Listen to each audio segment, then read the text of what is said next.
बिस्मिल्लाहिर्रहमानिर्रहीम। अजीज दोस्तों, आज मेरे पास एक ब्रेकिंग और शॉकिंग न्यूज़ है आप तमाम व्यूअर्स के लिए। दोस्तों, जिस बारे में द बैकडोर ट्रूथ चैनल ने दजाली निज़ाम और इसके ज़रिए पूरी दुनिया को कंट्रोल करने के लिए अमेरिका और यहूदियों की पुलिस से आगाह किया था कि इस कोरोना वायरस की आड़ में अमेरिका पूरी दुनिया पर अपना तसल्लुत दोबारा चाहता है। अमेरिका ने अब नया वन वर्ल्ड ऑर्डर जारी किया है जिसको पूरी दुनिया का मीडिया छुपा रहा है। दोस्तों, वो इलेक्ट्रोमैग्नेटिक चिप है जिसके ज़रिए तमाम इंसानों के दिमागों तक रसाई हासिल करना और फिर इस चिप के ज़रिए पूरी इंसानियत को अपना गुलाम बनाना, ये अमेरिका का मिशन है।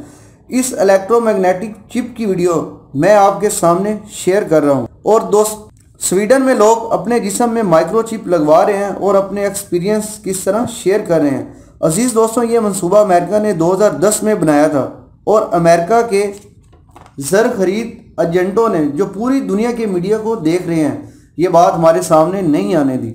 दोस्तों, अगर आप अमेरिका की मुख्तलिफ फिल्में देखें तो इन फिल्मों में आने वाले वक्त की निशानदेही अमेरिका पहले कर चुका होता है। इस वीडियो के बारे में आप अपने कमेंट्स से ज़रूर आगाह करें। शुक्रिया। मैं नए आने वाले तमाम दोस्तों से गुजारिश करता हूं कि वो द बैकडोर ट्रूथ चैनल को सब्सक्राइब करें और बेल के आइकन को भी साथ प्रेस करें ताकि हमारी लेटेस्ट वीडियो आप तक बआसानी पहुंचती रहे।